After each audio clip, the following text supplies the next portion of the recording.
ये बीदर भारत का हिस्सा बन पाया था। न केवल कर्नाटक, देश भर से आने वाले यात्रियों को एक गोरता के महान शहीदों की गाथा सुनाई जा सके।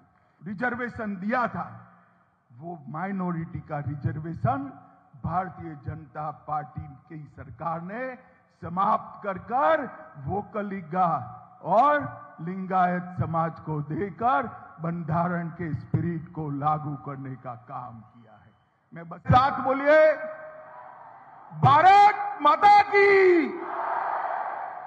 अरे भाई, आज इतने बड़े शहीद स्मारक का लोकार्पण हुआ है, आप लोग ऐसी आवाज से बोलेंगे? यहां से हैदराबाद तक आवाज जानी चाहिए। मेरे साथ दोनों हाथ उठाइए, उठाइए दोनों हाथ। शहीदों के श्रद्धांजलि का संकल्प की मुट्ठी पीछे और प्रचंड आवाज से बोलिए, भारत माता की, भारत माता की, भारत माता की। मंच पर उपस्थित भारतीय जनता पार्टी के वरिष्ठ नेता, पूर्व मुख्यमंत्री श्रीमान बीएस येदियुरप्पा जी, हमारे कर्नाटक भारतीय जनता पार्टी के अध्यक्ष सांसद भाई नलिन कटील जी, यहीं के सांसद और मेरे मंत्री परिषद में साथी भाई भगवंत खुबा जी, कर्नाटक राज्य सरकार में मंत्री श्रीमान प्रभु चौहान जी, आज सिर्फ और सिर्फ गोरता स्मारक के लिए हैदराबाद से यहां आए हुए हमारे तेलंगाना भाजपा के अध्यक्ष श्री बंडी संजय कुमार जी, बंडी आगे आओ, प्रणाम करो सबको। हमारे भाजपा के वरिष्ठ नेता, तेलंगाना भाजपा के प्रमुख नेता श्रीमान इटेला राजेंद्र जी, सांसद उमेश यादव जी, सांसद राजा अमरेश्वर नायक जी, उपस्थित सभी विधायकगण और आज गोरता के अमर हुतात्मा को श्रद्धांजलि देने के लिए आए हुए प्यारे भाइयों, बहनों, माताओं और मेरे जिगर के टुकड़े जैसे युवा मित्रों, सबसे पहले भगवान बसवेश्वर की पवित्र भूमि पर आकर जगत ज्योति बसवन्ना को प्रणाम कर मेरी बात की शुरुआत करना चाहता हूं। बसवन्ना ही थे जिन्होंने समग्र दुनिया के अंदर सबसे पहले लोकतंत्र और संवाद की शुरुआत की, अनुभव मंडपम के माध्यम से। यही भूमि से वो ज्योति समग्र दुनिया के जीवों का कल्याण करने के लिए आगे बढ़ी। यही है श्री गुरु नानक साहब का जीरा साहिब और यही है नरसिंह जर्नी मंदिर।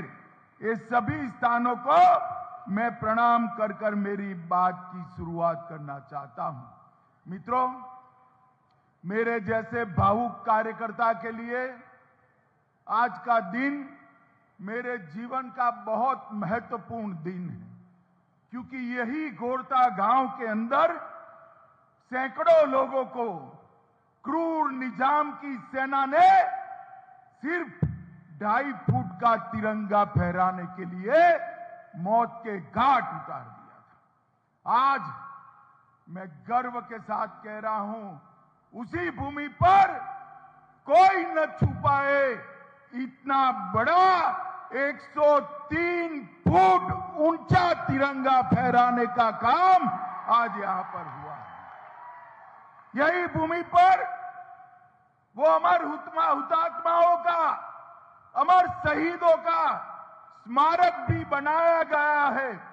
ये 20 फुट ऊंची सरदार साहब की प्रतिमा इसका प्रतीक है कि हैदराबाद से निजाम को हटाने में हमारे पहले गृह मंत्री सरदार वल्लभ भाई पटेल ने बड़ी भूमिका अदा की थी और इसी के कारण ये हमारा आज का एक क्षेत्र, ये बीदर भारत का हिस्सा बन पाया था। आज मैं इस मंच से बड़े आदर के साथ सरदार पटेल की स्मृति को श्रद्धांजलि अर्पित करता हूं, जिन्होंने हैदराबाद को आजाद कराने का काम किया। मित्रों, यहीं पर 8 साल पहले मैं आया था, भारतीय जनता पार्टी का अध्यक्ष था और मैंने यहीं पर भूमि पूजन किया था। युवा मोर्चा के कार्यकर्ताओं को जिम्मेदारी दी थी कि एक अस्मरणीय, जिसका विस्मरण हो ही न सके, ऐसा अविस्मरणीय स्मारक बनाइए जिससे सैकड़ों सालों तक घोरता के शहीदों को श्रद्धांजलि पूरा देश दे पाए। और आज मुझे बहुत आनंद कि घोरता के शहीदों के स्मारक का उद्घाटन भी मेरे हाथों ही हुआ है। मित्रों, आज मैं कहकर जाता हूं, एक बार आप पूर्ण बहुमत की भारतीय जनता पार्टी की सरकार बना दीजिए। 50 करोड़ की लागत से यहां पर बहुत बड़ा स्मृति स्थान और साउंड एंड लाइट प्रोग्राम हम बनाएंगे, जिससे न केवल कर्नाटक, देश भर से आने वाले यात्रियों को एक घोरता के महान शहीदों की गाथा सुनाई जा सके। ये स्मारक तो भारतीय जनता पार्टी के कार्यकर्ताओं ने बनाया है, मगर चुनाव के बाद भारतीय जनता पार्टी की नई चुनी हुई सरकार 50 करोड़ रुपए की लागत से यहां बहुत बड़ा स्मारक बनाएगी। मित्रों, 9 मई 1948 पूरा देश आजाद हो चुका था, मगर क्रूर निजाम के पंजे से हमारा ये बीदर क्षेत्र और पूरा हैदराबाद और मराठावाड़ आजाद नहीं हुआ था। ये तेलंगाना की सरकार आज भी हैदराबाद विमोचन दिन, हैदराबाद मुक्ति दिन मनाने में संकोच कर रही है, मगर हमने मोदी जी के नेतृत्व में तय किया है कि हर हैदराबाद विमोचन दिन पर हम भव्य सरकारी कार्यक्रम मनाकर हैदराबाद मुक्ति का कार्यक्रम करेंगे। गत साल तेलंगाना में हुआ था, इस साल भी तेलंगाना में करेंगे और अगले साल जब स्मारक बन जाएगा 50 करोड़ रुपए से, हम एक घोरता गांव में ही वो हैदराबाद मुक्ति का कार्यक्रम करेंगे। मित्रों, 200 लोगों का शहीद स्थान, जहां के.एम. मुंशी स्वयं आए और आज वहां पर एक भव्य स्मारक देखकर मन को बड़ी शांति होती है। कांग्रेस की जो तुष्टीकरण की राजनीति रही, उसके कारण वोट बैंक की लालच में उन्होंने कभी भी आजादी के लिए, हैदराबाद मुक्ति के लिए जिन लोगों ने संग्राम किया, उनको याद नहीं किया। भगवान भला करे, सरदार पटेल की स्मृति का उनको अमर बनाए। सरदार पटेल न होते तो हैदराबाद कभी आजाद न होता, अपना बीदर भी कभी आजाद न होता। और मित्रों, भारतीय जनता पार्टी तुष्टीकरण की राजनीति में नहीं मानती।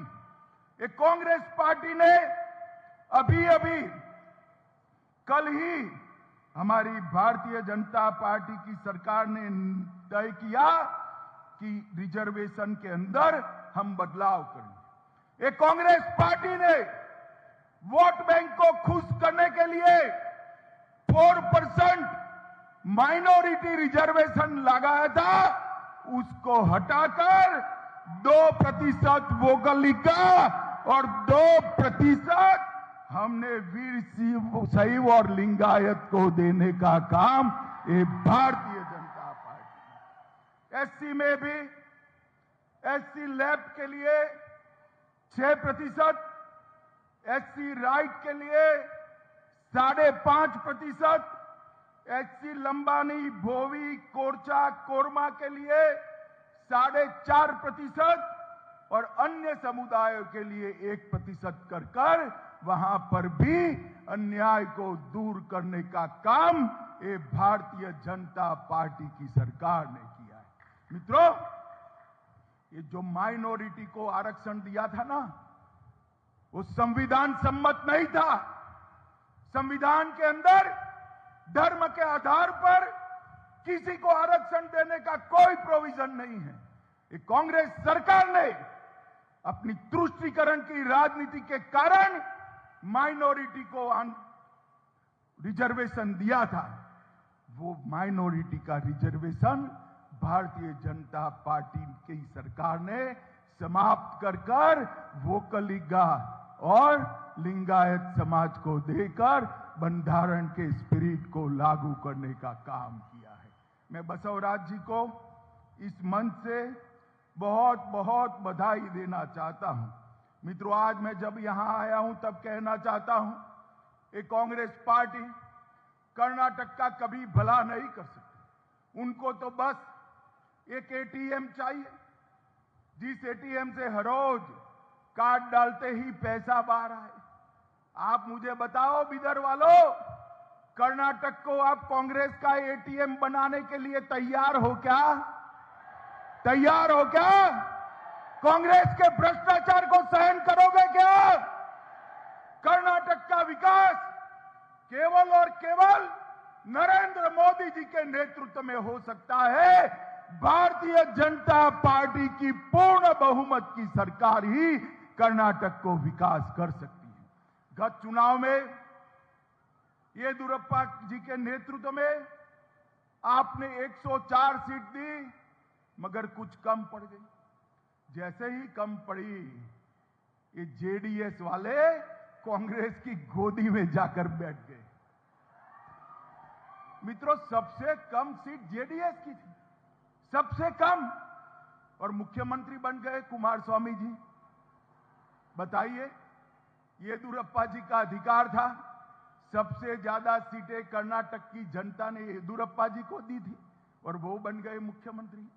जेडीएस और कांग्रेस एक ही ठेले के चट्टे पट्टे हैं, जो केवल और केवल भ्रष्टाचार करते हैं। वो कर्नाटक का भला नहीं कर सकते।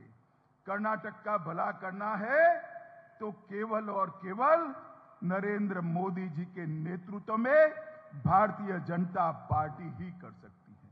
मित्रों, येदियुरप्पा जी मुख्यमंत्री बने उसके पहले ये पूरे क्षेत्र को हैदराबाद कर्नाटक कहा जाता था, क्योंकि यहां हैदराबाद के निजाम का शासन था। ये गुलामी की निशानी को कांग्रेस आगे बढ़ाती थी। येदियुरप्पा जी ने हैदराबाद कर्नाटक को कल्याण कर्नाटक का नाम देने का काम हमारे येदियुरप्पा जी ने किया। और येदियुरप्पा जी ने 3000 करोड़ भी कल्याण कर्नाटक के विकास के लिए दिए। और इस बजट में बसवराज बोम्मई जी ने 5000 करोड़ रुपया कर्नाटक के कल्याण के लिए दिए हैं।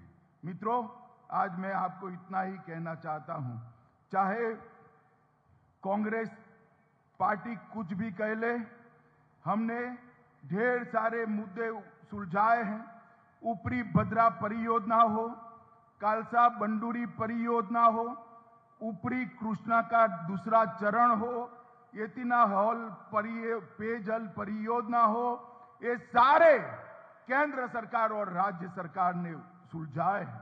बिदर के लिए 7700 करोड़ से 411 किलोमीटर लंबी बिदर कलबुर्गी बल्लारी रोड का निर्माण ये भारतीय जनता पार्टी की सरकार ने चालू किया है। गंगा कल्याण योजना छोटे और सीमांत किसानों के लिए 1115 करोड़ की योजना भारतीय जनता पार्टी लेकर आई। बिदर में 5 करोड़ की लागत से मॉडल विश्वविद्यालय बन रहा है। बिदर में central institute of petrochemical engineering को लाने का काम भारतीय जनता पार्टी की सरकार ने किया है। पीएम किसान और के माध्यम से राज्य के 54 लाख किसानों को हर साल 10,000 रुपया सीधा उनके बैंक अकाउंट में डालने का काम ये भारतीय जनता पार्टी की सरकार करती है। मित्रों, अनेक प्रकार के विकास के काम भारतीय जनता पार्टी की सरकार ने किए हैं। मोदी जी ने हर गरीब को घर के अंदर गैस, घर में ही शौचालय, घर में बिजली, हर गरीब व्यक्ति को 5 किलो अनाज फ्री ऑफ कॉस्ट और इसके साथ साथ हर गरीब को 5 लाख तक का पूरा इलाज मुफ्त कर देश के 60 करोड़ गरीबों का कल्याण करने का काम देश के नेता हमारे प्रधानमंत्री नरेंद्र मोदी जी ने किया है। मोदी जी ने देश को सुरक्षित किया है। मुझे बताओ बिदर वालों, अयोध्या में राम मंदिर बनना चाहिए या नहीं बनना चाहिए? जोर से बोलो, बनना चाहिए या नहीं बनना चाहिए? ये कांग्रेस पार्टी इतने सालों से राम मंदिर को लटका रही थी, अटका रही थी, भटका रही थी। मोदी जी ने एक दिन सुबह सुप्रीम कोर्ट का फैसला लाया और उसी दिन एक भूमि पूजन कर भव्य राम मंदिर की नींव डालने का काम किया है। मुझे बताओ भाइयों बहनों, ये कश्मीर जो है हमारा है या नहीं? अरे बिदर वालों, जोर से बोलो, है या नहीं है? धारा 370 हटनी चाहिए थी या नहीं हटनी चाहिए थी? ये कांग्रेस पार्टी वोट बैंक की राजनीति के कारण धारा 370 नहीं हटाती थी।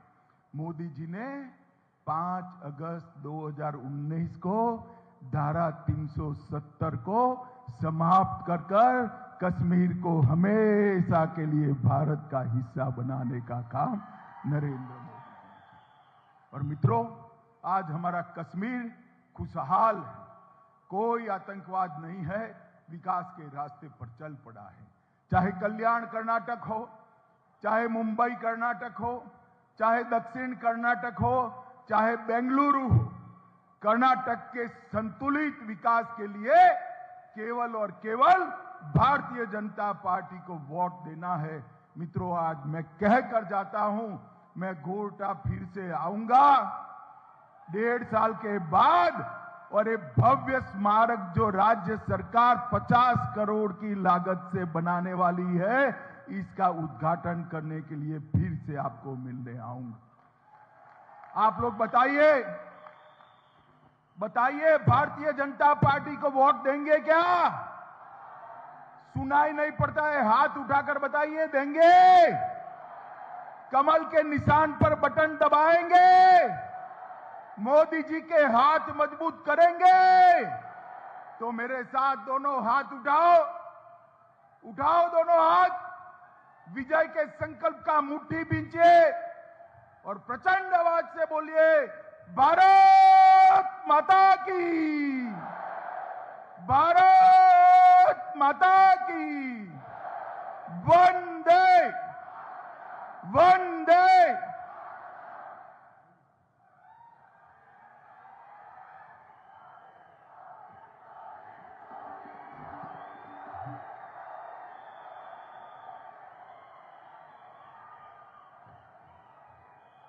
ಸನ್ಮಾನ್ಯ ಶ್ರೀ ಅಮಿತ್ ಶಾ ಜಿ ಅವರಿಗೆ ಧನ್ಯವಾದಗಳು. ಶ್ರೀಮಾನ್ ಅಮಿತ್ ಶಾ ಜಿ ಅವರಿಗೆ ಈ ಒಂದು ಸ್ಮಾರಕ ಉದ್ಘಾಟನಾ ಕಾರ್ಯಕ್ರಮದಲ್ಲಿ